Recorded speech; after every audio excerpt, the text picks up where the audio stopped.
Yes, we are back. Can you actually build a Prusa i3 Mark 3S with some spare parts, with some random stuff, and be as close to the original as possible without breaking the bank, without spending hundreds of dollars to get your own Prusa i3 Mark 3S? I know there is a Mark 4 out, but I don't have money for that, and I still want to have a Prusa i3 Mark 3S. Why not? I have done it before with the Mark 2. It was a very amazing build. I got some nice prints coming out of it, and now I want to build the poor man's Prusa Mark 3S. Let's get into the build.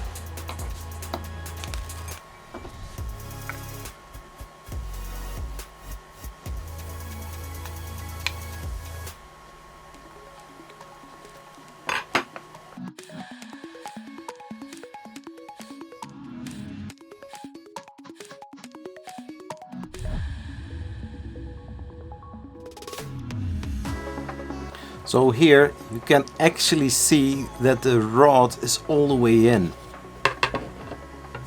Here on this side and on this side, from the right side from the printer, you have exactly the same holes as well, so that you can see how far the rod is in the holes.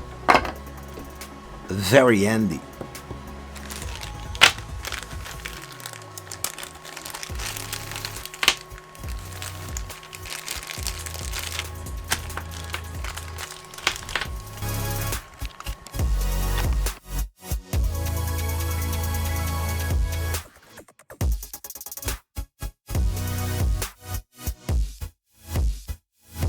When you are going to load the bearings into the brackets for the X-axis, you need to load them per two, one on the top, one on the bottom. It is a very snug fit, so it can happen that you have a little bit hard time to get them in. For myself, since my kids are sleeping in the room next door, I cannot make heavy noises because we don't want to wake my kids up. I try to force the bearings in there. But you need to make sure that if you are going to load them, that each rail, each row of bearing, I hope the camera picks it up, there's one row right here on the front one, and the other two are on the other side. So they need to be at a 45-degree angle. If you are looking to the instructions, it says exactly how to do that.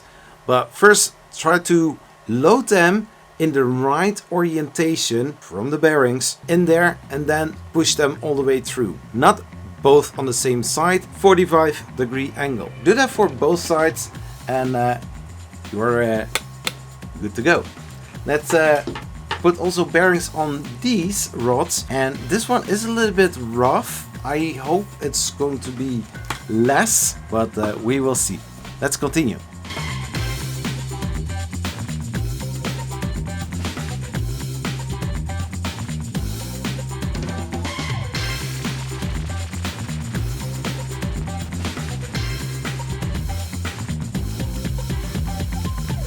Now this part is so far done.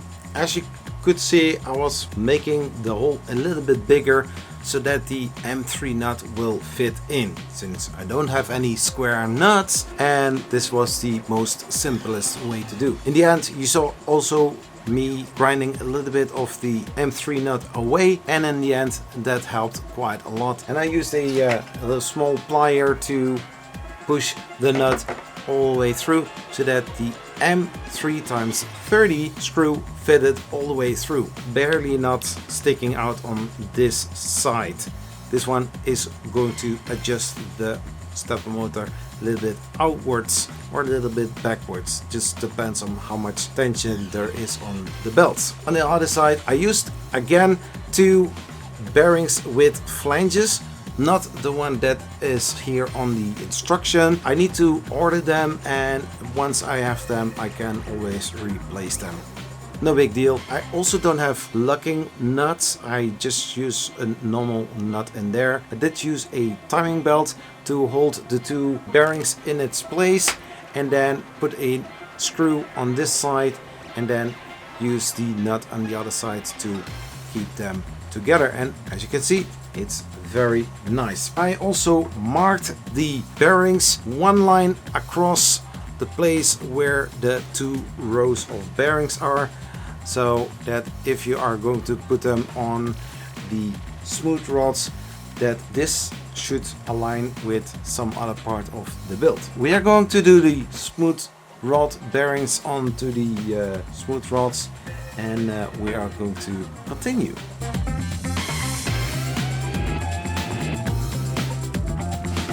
According to the instructions, it's now Haribo time. Since it isn't original Prusa, there ain't no Haribos.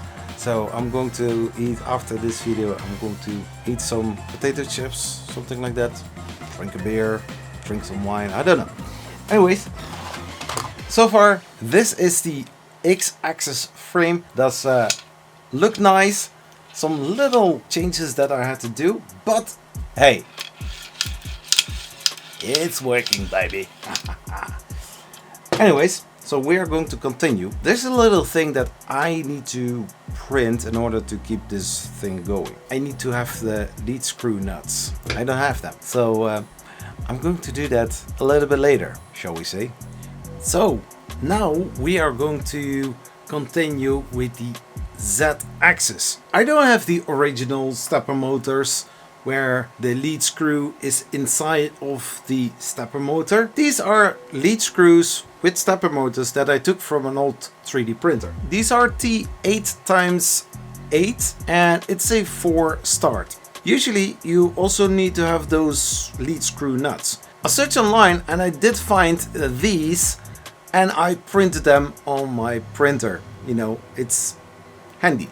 Why not? And you know, when it works, right? So I have printed 2 of them. I'm going to clean these lead screws from all the dirt and grease and dust so that they are all nice and smooth, and then I'm going to re-grease them when I'm going to use them. So let's get to it.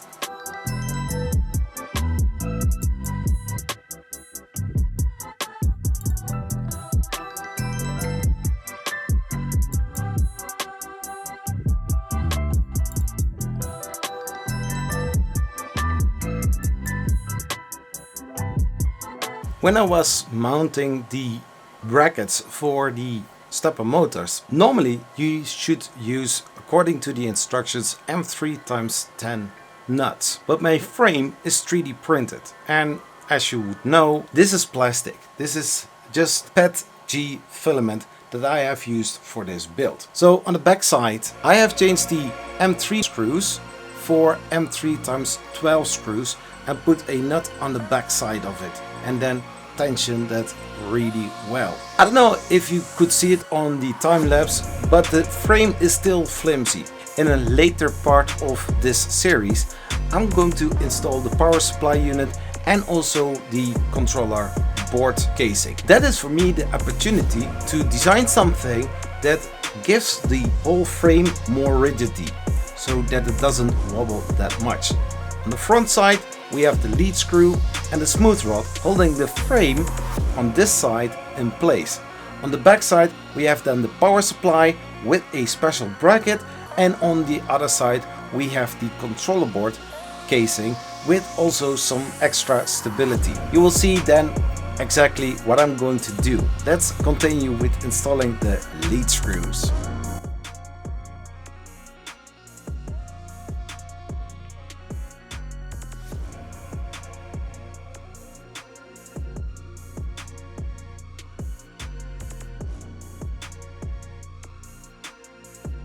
And so this is the frame so far. The X-axis is installed on the Z-axis. Everything looks pretty good. I'm happy with the result, except for the fact that the lead screws are a little bit longer than I anticipated it.